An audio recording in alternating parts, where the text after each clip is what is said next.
Welcome to Everything Life Coaching. I'm John Kim. And I'm Noelle Cordeaux. We are the founders of JRNI Coaching. We're super passionate about all things coaching and want to share what we've learned from over a decade of coaching and training over 1,000 life coaches. Dive deep into a more meaningful career, find freedom, and make an impact on the world around you. Hi, on this episode, we're going to talk about how to know when your client is done coaching, which I think is such a great topic. Noelle, good morning.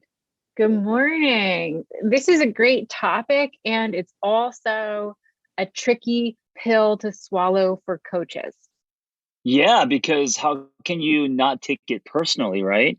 Yeah, how can you not take it personally? And it's really timely. So I just this morning, one of my clients told me that they're not going to continue. So I can speak to this, right hot off of the presses and work through the standards, my emotions, and all of those good things. So yeah, can I just say real quick the thing that is because this is more prevalent in coaching than it is in therapy, because in therapy a lot of clients have taken, they have insurance. So when you're going through insurance, it's not like one-offs, right? They see you for a long time. With coaching, because there is no insurance, you're going to get a lot more people that come and go. I get a lot of one-offs. And so I think this is more of an issue in coaching possibly than therapy. And every coach works differently. So, this is a great place to start, is how do coaches work and what is the typical expectation for a coach and client to stay together? So, right. The way that I work is when a client first comes to me, I require that they do a minimum of 12 sessions. And those 12 sessions need to be once a week while we get started.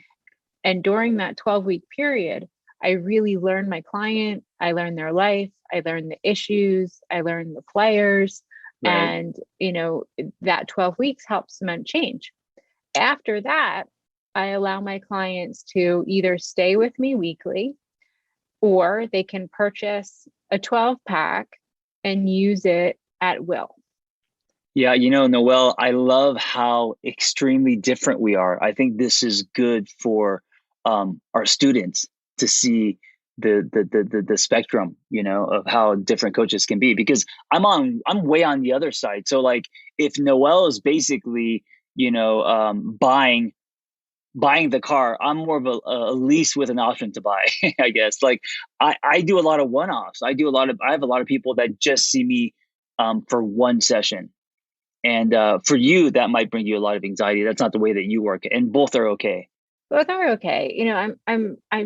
I haven't done just one session in years. Yeah. And it's because it's all about, for me, it's all about building the relationship. It's all about really getting inside someone's life and learning them.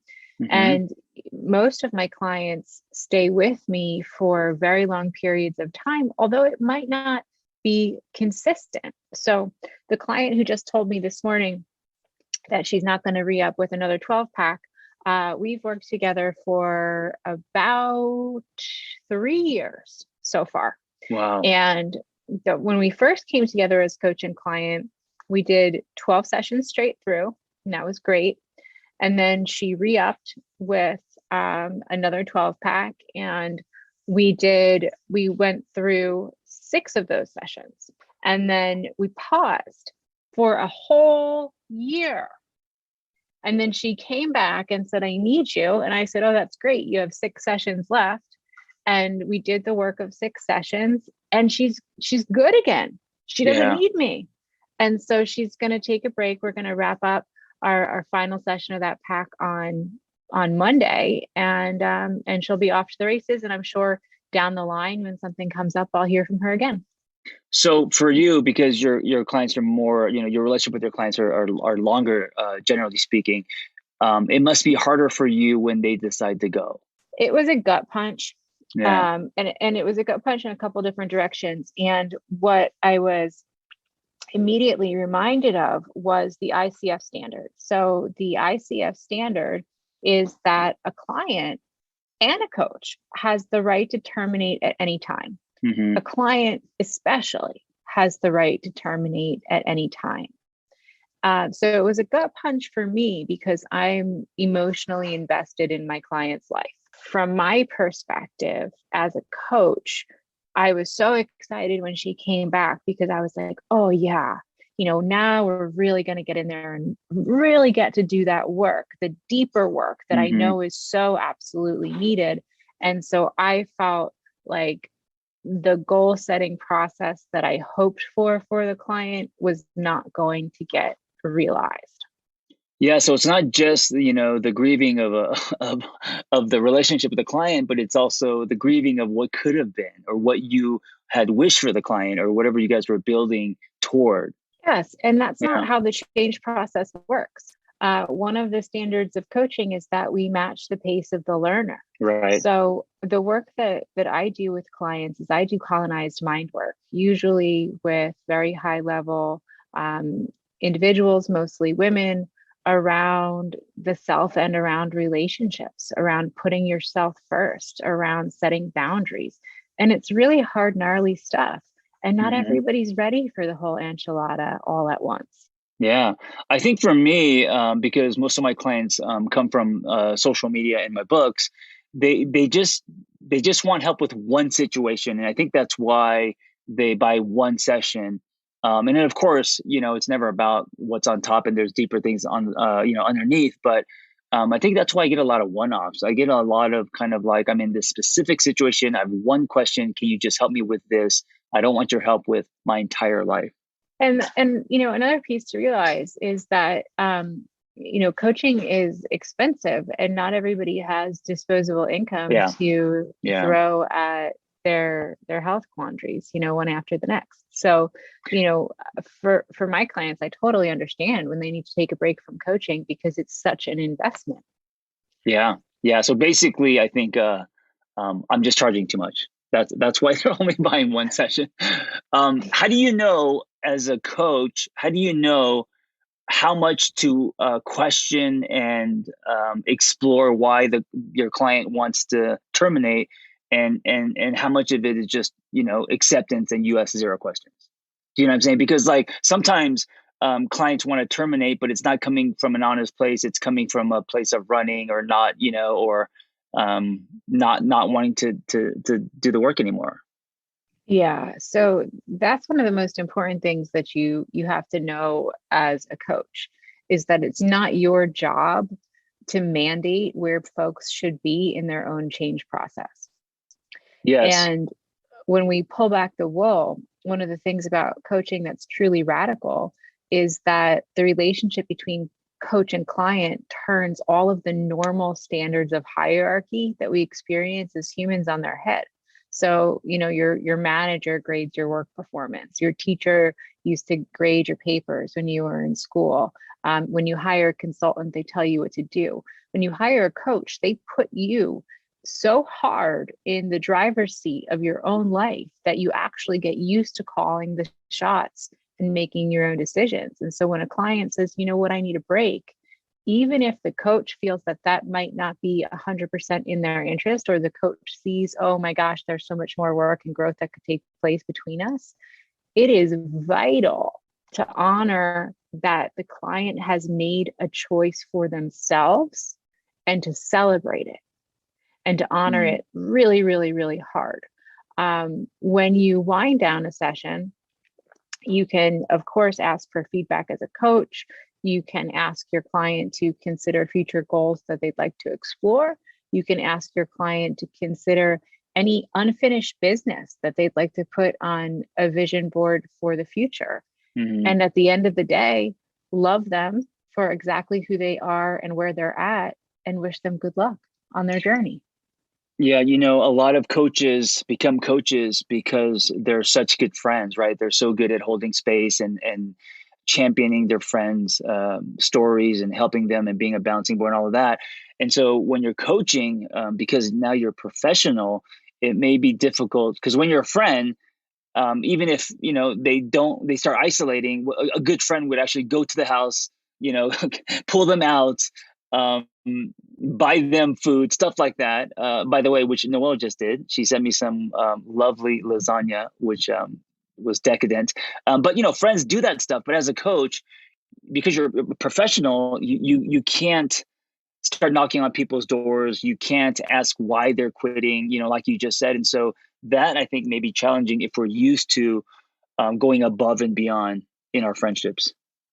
Oh yeah, absolutely. And there are lots of different forms of goals, right? So it depends on how you coach and how you work. So sometimes your contract ends because your 12 sessions are up. So if you're working with a personal trainer or you're working with a coach on fitness or nutrition, your goals are very specific and measurable.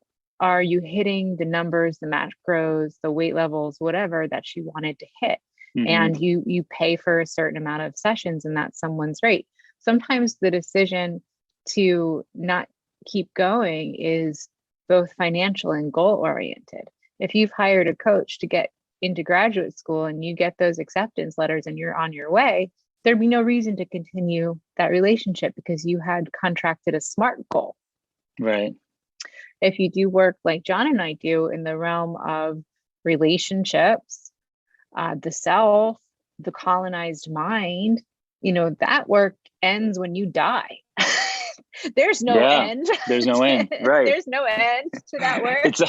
It's a lifetime subscription.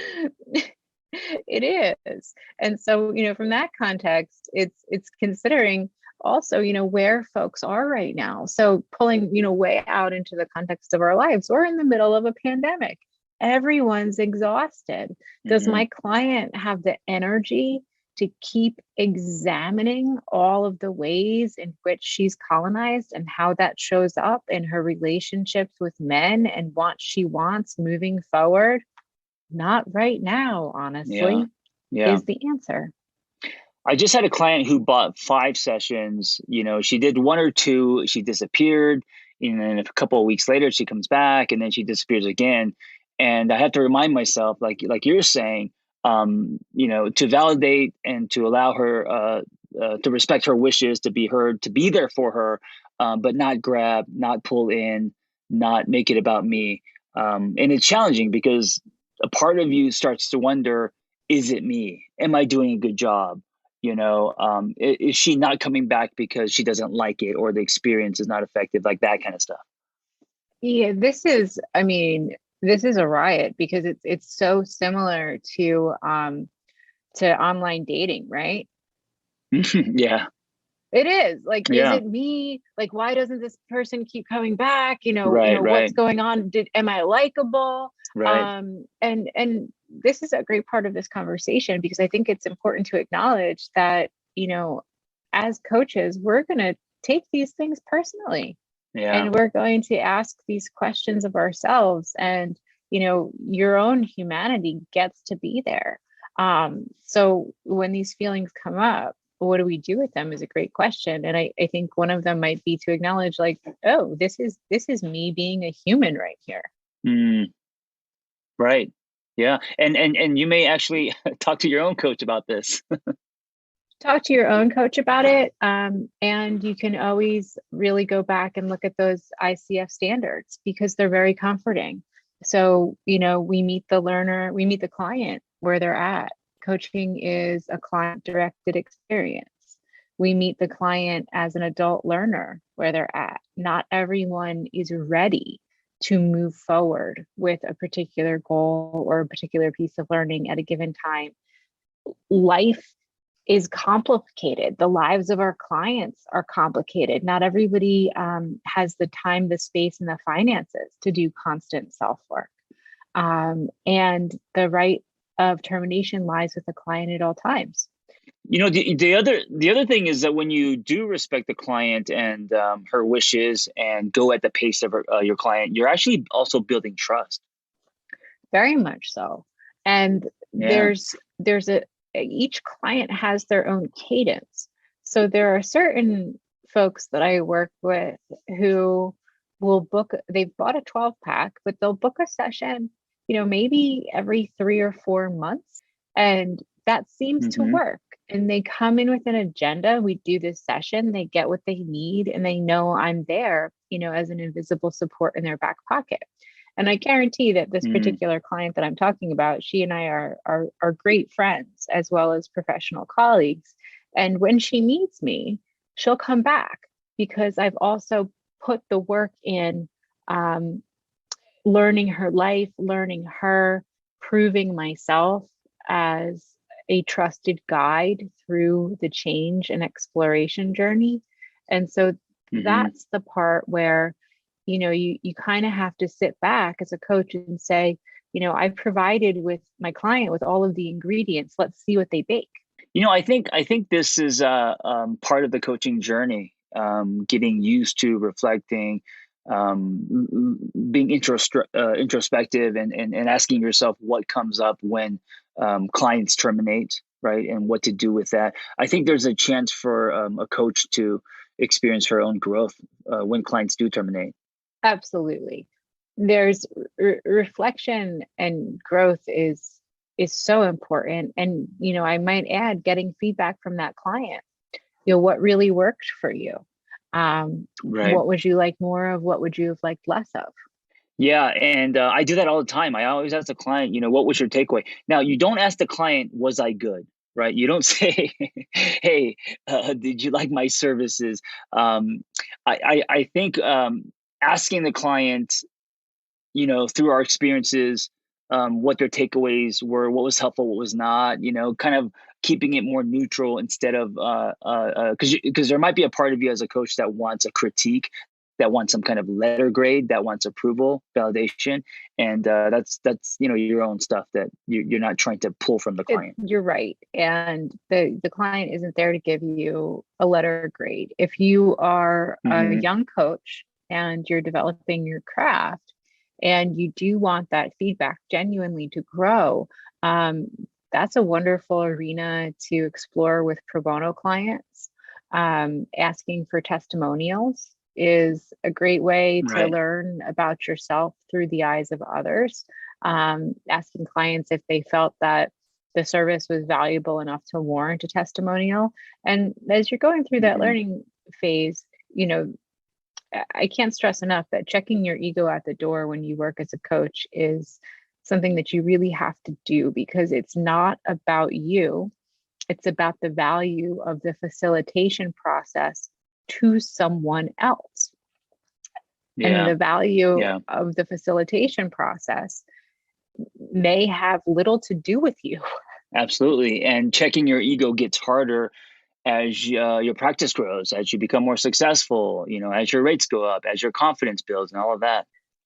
And it also gets easier because you realize that you are good at your craft, that your clients do derive value, that, Right. folks are going to take the collision experience with you and take their knowledge out into the world, and they're going to transform. They're going to change. And when they come back to you, you're Yeah. going to get to see the outcome. Yeah. One of the things I tell my students in the class that I teach is one of the supervisors back in the day when I was training told me something. I didn't get much out of the supervision, but I remember taking this one sentence and just like putting it in my back pocket, and it helps me so much. And it relates to what we're talking about here. She said that you're only going to be one point in someone's life, just be a bright one. And I just like that hit me, and it was just so simple, but like I was like, oh, I might, yeah, someone might see me for one session or for 12 sessions. Don't focus on that. You're going to just be one point in someone's life, just be a bright one. And I think that's kind of the mindset, when it comes to um, holding on to clients and, wondering why they're not seeing you more, or, all of that stuff. Absolutely. And just to, sometimes it has to do with the mirror that you hold. As you were talking, I, a memory jogged for me. I had a client who Mm. I love, who I'm still in touch with, awesome human, who stopped seeing me as a coach because she wanted to date a guy that she knew wasn't going to end well, and didn't want to have the mirror held up while she did it. Oh, right, right. That's really And she was interesting. straight up honest with me. And she was like, I'm gonna date him And I was like, oh God. And she was like, and I know that our coaching would get in the way of this relationship. And so I'm going to pause. And when I dump him, I'll call you. I would congratulate her for her honesty. That's amazing. That's, I mean, part and parcel of the relationship that I have with my clients is there's nothing that anyone could say to me that I would ever be like, boo on you. Yeah. I was like, okay, what do you say to that? It's your life. Yeah. Yeah. I love that, because then it also, the client ends up trusting you more. And the client is also saying this because she trusts you. So she's being vulnerable. And, of course, there's some humor there. And then she's going to come back and it's like everything's good. So, yeah, Everything's always good. I love that story. And that's, Yeah. and that's the part that as a coach you realize it's like I don't have kids, so John, you can weigh in on this one, but I imagine that when you have kids, you give them tools, you talk with them, you encourage them, you game plan, help them strategize, and then they ultimately have to go out into the world and build their own lives, and you have no control. Yeah, you can't save them. Right. And so it's very much the same with your clients, is that your clients come to you to achieve, to transform, to grow, to gain learning, and to gain tools. And then they go out into the world and their that learning has to intersect with reality. And the responsibility is on the client to actually start showing up differently in their own life. And we're just along for the ride. Yeah, I love what you're saying. Allowing things to happen, that the client make her own choices, and then bringing that back into the room is joining the client on her journey instead of trying to control, trying to force, trying to manipulate, and all of that stuff. Yeah, so very much. Yeah. Well, thank you for listening. And whether you are a new coach or you're in training, this is something that you're going to come across. A client will eventually terminate with you, and you're going to have some feelings about it possibly. And so hopefully this conversation was helpful as far as what to do, and that also it's normal and it happens to everyone, including Noelle and I. Yeah. All right, friends, take good care. This was fun. Thanks for listening to Everything Life Coaching. If you're feeling the draw to become a coach, head to JRNI.co/everything to explore a new career that brings fulfillment, gives you a true sense of purpose, and a strong community to do it in. We created JRNI Coaching to equip you with the tools, training, and community you need to attain your goals. Join JRNI Coaching and begin your journey towards personal freedom and a transformative state of growth today. That's JRNI.co/everything.